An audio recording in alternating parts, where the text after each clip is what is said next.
De toutes les personnes qui ont été privées de la vue presque en naissant, la plus surprenante qui ait existé et qui existera, c'est mademoiselle Mélanie de Salignac, parente de monsieur de Lafargue, lieutenant général des armées du roi, vieillard qui vient de mourir âgé de 91 ans, couvert de blessures et comblé d'honneur.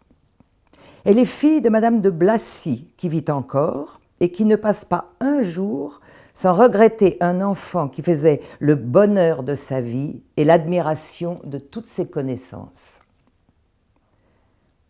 Elle prétendait que la géométrie est la vraie science des aveugles, parce qu'elle appliquait fortement et qu'on n'avait besoin d'aucun secours pour se perfectionner. Le géomètre, ajoutait-elle, passe presque toute sa vie les yeux fermés. J'ai vu les cartes sur lesquelles elle avait étudié la géographie.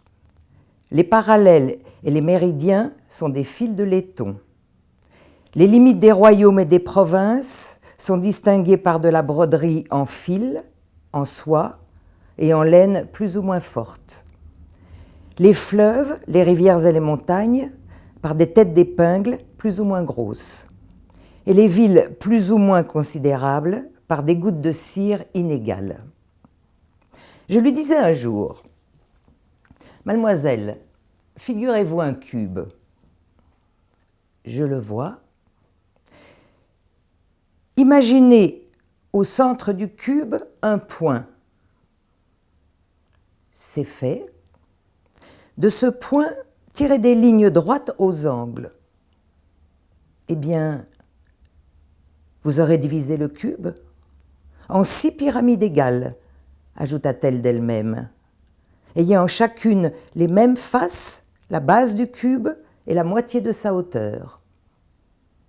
Cela est vrai, mais où voyez-vous cela? Dans ma tête, comme vous. J'avoue que je n'ai jamais conçu nettement comment elle figurait dans sa tête sans colorer. Ce cube, s'était-il formé par la mémoire des sensations du toucher? Son cerveau, était-il devenu une espèce de main sous laquelle les substances se réalisaient? S'était-il établi à la longue une sorte de correspondance entre deux sens divers? Pourquoi ce commerce n'existe-t-il pas en moi et ne vois-je rien dans ma tête si je ne colore pas? Qu'est-ce que l'imagination d'un aveugle? Ce phénomène n'est pas si facile à expliquer qu'on le croirait.